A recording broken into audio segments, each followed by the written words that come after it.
A'udzubillahi minasyaitonirrajim. Bismillahirrahmanirrahim. Assalamualaikum warahmatullahi wabarakatuh. Innal hamdalillah nahmaduhu wa nasta'inuhu wa nastaghfiruh. Wa na'udzu billahi min syururi anfusina wa sayyiati a'malina. Man yahdihillahu fala mudilla lahu wa man yudlilhu fala hadiyalah. Asyhadu an la ilaha illallah wahdahu la syarika lah wa asyhadu anna Muhammadan abduhu wa rasuluh la nabiyya wa la rasula ba'dah. Allahumma fassalli wa sallim ala sayyidina Muhammad wa ala ali Muhammad kama sallaita ala Ibrahim wa ala ali Ibrahim fil alamin innaka Hamidum Majid. Allahumma barik ala Muhammad wa ala ali Muhammad kama barakta ala Ibrahim wa ala ali Ibrahim fil alamin innaka Hamidum Majid. Qala Allah Ta'ala fi kitabihil karim wa huwa asdaqul qailin. A'udzu billahi minasy syaithanir rajim. Bismillahirrahmanirrahim. Ya ayyuhalladzina amanu taqullaha haqqa tuqatih wa la tamutunna illa wa antum muslimun. Amma ba'd. Ma'asyiral muslimin rahimakumullah. Alhamdulillah wa syukrillah, marilah kita senantiasa awali dengan memanjatkan segala puja dan puji syukur kehadirat Allah Subhanahu wa taala. Salawat dan salam semoga Allah tetap limpah curahkan kepada baginda Nabi kita Nabi Muhammad sallallahu alaihi wasallam, kepada segenap keluarganya, sahabatnya, tabi'in, tabi'it tabi'in, dan mudah-mudahan sampai kepada kita selaku umatnya yang senantiasa istiqamah menjalankan ajarannya. Para ikhwan sekalian kaum muslimin, pemirsa MUI TV channel yang dirahmati Allah Subhanahu wa taala, jumpa kembali pada kesempatan yang mulia ini dalam kajian sosialisasi fatwa-fatwa Majelis Ulama Indonesia. Hadirin sekalian, pagi ini, kesempatan yang mulia ini kita akan membedah salah satu tema-tema penting, tema yang menjadi bahan kajian dalam event 3 tahun sekali Ijtima Alim Ulama atau Ijtima Ulama Komisi Fatwa Majelis Ulama Indonesia. Yang ini temanya adalah tema yang sangat dibutuhkan oleh umat, sangat ditunggu oleh umat. Di mana alhamdulillah pada tanggal 9 sampai tanggal 11 di bulan November 2021 Ijtima Ulama Komisi Fatwa se-Indonesia yang ke-7 telah dilaksanakan. Ada 3 pembahasan inti yang menjadi topik dalam Ijtima Ulama Komisi Fatwa. Yang pertama adalah masalah-masalah al-masail al-asasiyah al-wataniyah atau masalah strategi kebangsaan. Yang kedua adalah masail fiqhiyah mu'asirah, yaitu fikih kontemporer. Dan yang ketiga adalah masail qanuniyah atau juga masalah peraturan perundang-undangan. Nah, alhamdulillah kegiatan Ijtima Ulama Komisi Fatwa berjalan dengan baik, sukses dan lancar, dan tentu ada beberapa materi penting yang dihasilkan melalui Ijtima Ulama Komisi Fatwa itu. Di antaranya ada 17, dan insya Allah nanti kita akan bahas satu persatu, ya mungkin tidak sampai selesai hari ini saja dan akan kita bahas pada event atau juga waktu selanjutnya. Nah, di antara materi atau juga masalah-masalah yang dibahas itu ada 17 masalah strategis yang dihasilkan melalui Ijtima Ulama Komisi Fatwa. Di antaranya adalah dalam kajian fikih mu'asirah atau juga fikih kontemporer. Dan insya Allah kita akan bahas hari ini kesempatan ini tentang bagaimana hukum zakat perusahaan. Dan juga insya Allah nanti kita akan bahas pada kesempatan yang lain tentang hasil ijtima ulama Komisi Fatwa pada kesempatan berikutnya.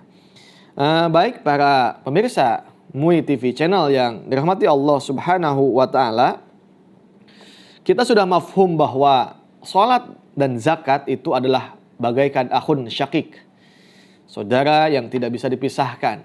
Wa aqimus shalah wa atuz zakah, dan dirikanlah sholat dan tunaikanlah zakat. Maka kalau sholat itu adalah hablum minallah, hubungan secara vertikal kepada Allah, sedangkan zakat itu adalah hubungan horizontal sesama umat manusia. Dan disinilah keseimbangan. Jadi kalau melihat falsafah zakat itu sesungguhnya di sana ada nilai penting yang ingin Allah sampaikan. Di mana dengan zakat itu sebetulnya Allah sudah menetapkan bahwa wa fi amwalihim haqqum ma'lum lis-sa'ili wal mahrum. Jadi pada harta kekayaan kalian, harta kekayaan mereka ada hak yang mesti ditunaikan. Jadi hakikatnya kenapa mesti zakat? Jadi zakat itu dia akan menjaga kestabilan, gitu ya, kestabilan antara kaya dan miskin, sebab di sana ada hak yang memang mesti ditunaikan dan juga ada kewajiban yang mesti ditunaikan. Hak yang mesti diambil dan kewajiban yang mesti ditunaikan. Jadi ketika keseimbangan ini bisa berjalan dengan baik, dengan adil, insya Allah. Jadi masalahnya bukan kesenjangan kaya dan miskin. Kaya miskin itu bukan masalah. Jadi yang masalah itu ketika hak yang melekat pada harta itu tidak ditunaikan, sehingga di sana muncul hasud, dengki, ketika memang ada yang tidak punya harta, kemudian tidak mendapatkan haknya. Begitupun juga yang Allah titipkan harta, dia tidak melaksanakan kewajibannya. Jadi kesenjangan kaya miskin bukan masalah. Yang masalah itu adalah ketika ada hak dalam harta itu yang tidak ditunaikan. Sehingga kalau ini ditunaikan, maka yang miskin dia tidak akan menyesali dengan miskinnya, yang kaya pun juga dia tidak akan sombong dengan hartanya. Inilah falsafah yang mesti difahami. Sehingga apa? Lembaga-lembaga zakat itu menjadi stabilisator. Fungsinya menjadi dinamisator. Jadi menstabilkan bagaimana tadi antara hak dan kewajiban yang melekat kepada hakikat harta itu sendiri. Nah, dengan demikian maka ikhwan fiddin kaum muslimin rahimakumullah, salah satu tema penting yang diangkat oleh Ijtima Ulama Komisi Fatwa Majelis Ulama Indonesia yang ke-7 itu diantaranya adalah tentang hukum zakat perusahaan. Kita kenal bagaimana kalau zakat individu sudah tidak asing begitu ya, semua menunaikan. Tapi zakat perusahaan ini ya, ini adalah sesuatu yang memang membutuhkan penggalian, membutuhkan ijtihad baru, membutuhkan pendekatan hukum bagaimana supaya perusahaan yang ya saat ini ada di mana-mana, apalagi di wilayah industri, itu bisa mengeluarkan zakatnya. Nah, salah satunya adalah ya di sini di Ijtima Alim Ulama, ikhwan fiddin kaum muslimin rahimakumullah ya. Jadi zakat perusahaan ini menjadi objek pembahasan yang penting untuk dipahami. Nah, terutama sudah jelas bahwa para ulama menyatakan ada ketentuan hukum yang mesti diindahkan. Ya, ketika melaksanakan satu kewajiban itu di sana melekat syarat dan ketentuannya. Maka jika syarat dan ketentuannya tidak terpenuhi, maka tidak bisa. Begitu. Itulah fikih.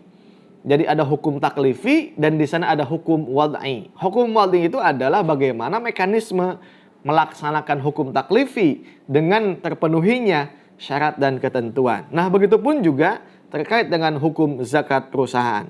Nah, Ijtima Ulama Komisi Fatwa menetapkan bahwa ada poin-poin penting yang mesti ada pada kewajiban zakat perusahaan. Yang pertama adalah ketentuan hukum. Satu, bahwa kekayaan perusahaan yang memenuhi ketentuan zakat, wajib dikeluarkan zakatnya, gitu ya. Jadi memang di sini ketentuan perusahaan yang sudah memenuhi, gitu ya. Jadi yang tidak memenuhi ya tidak ada kewajiban. Begitulah ya ketentuan yang pertama. Kemudian yang kedua, kekayaan perusahaan yang dimaksud pada angka 1 antara lain A. Aset lancar perusahaan, B. Dana perusahaan yang diinvestasikan pada perusahaan lain, dan C. Kekayaan fisik yang dikelola dalam usaha sewa atau usaha lainnya. Nah itu ya. Jadi poin A, poin B, poin C. Nah selanjutnya poin yang ketiga, harta perusahaan dikeluarkan zakatnya dengan ketentuan sebagai berikut. A. Telah berlangsung 1 tahun. Nah ini ya, hawalan atau haul ya. Haulnya haul menggunakan hijriyah atau qamariyah. Kemudian B. Terpenuhi nisab. Ini haul dan nisab menjadi syarat ya. Bagaimana kewajiban zakat itu ditunaikan. Jadi sudah haul, tepung tahun, ketemu tahun ya, dari sejak memulai perusahaan itu, kemudian sampai tahun selanjutnya, kemudian juga sudah nisab. Nah, di sini yang C, kadar zakat tertentu sesuai dengan sektor usahanya. Nanti sesuaikan dengan sektor usahanya, dijelaskan ya, insyaallah. Kemudian yang keempat, ketentuan nisab dan kadar zakat perusahaan merujuk pada beberapa jenis zakat harta. Nah ini. Jadi nisabnya itu ini dikaitkan terkait dengan zakat mal. Apa diantaranya adalah emas dan perak atau nakdain, kemudian perdagangan, urub at-tijarah, kemudian pertanian, zuru was-samar, kemudian peternakan, al-masiyah, dan pertambangan, ini al-ma'dan. Nah ini ya, nah itu ketentuannya. Nah kemudian yang kelima, penghitungan zakat perusahaan adalah, sekali lagi saya tegaskan, penghitungan zakat perusahaan adalah berdasarkan keuntungan bersih setelah dikurangi biaya operasional sebelum pembayaran pajak. Nah ini ya, penting di sini. Jadi sebelum pembayaran pajak dan pengurangan pembagian keuntungan. Sekali lagi saya tegaskan, jadi penghitungan zakat perusahaan adalah berdasarkan keuntungan bersih ya, setelah dikurangi biaya operasional sebelum pembayaran pajak dan pengurangan pembagian keuntungan atau zi' al-arbah atau istilahnya dividen ya, untuk penambahan investasi ke depan dan berbagai keperluan lainnya. Nah, ini para ikhwan sekalian ya, terkait dengan masalah ketentuan-ketentuan yang memang ya wajibnya zakat perusahaan. Nah, kalau kita lihat ini adalah ya ijtima itu. Jadi kalau ijtima itu melahirkan ijma. Jadi ijma itu memang dia sudah lebih kuat begitu ya. Jadi fatwa yang sudah disepakati maka disebut dengan ijma. Sebab ini prosesnya melalui ijtima. Dan ini hanya dilakukan 3 tahun sekali dalam Komisi Fatwa Nasional begitu ya.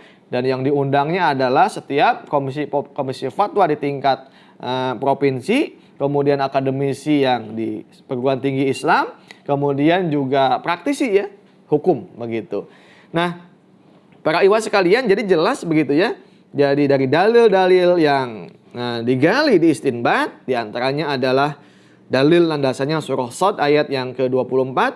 A'udzubillahi minasyaitonirrajim. Wa inna katsiran minal khulata la yabghi ba'duhum 'ala ba'din illa alladziina amanu wa 'amilus shalihat wa qalilum ma hum. Al-ayah. Kemudian juga dalam surah Al-Baqarah ya, ayat 762. Ya ayyuhalladzina amanu anfiqu min thayyibati ma kasabtum wa mimma akhrajna lakum minal ardh. Nah, kemudian juga di ayat lain ya, ini termasuk hadis juga jelas sekali tentang kewajiban-kewajiban zakat ini. Jadi Iwan Fiddin rahimakumullah, kenapa perusahaan ini ya menjadi objek zakat? Sebab perusahaan ini adalah subjek hukum. Gitu ya, subjek hukum.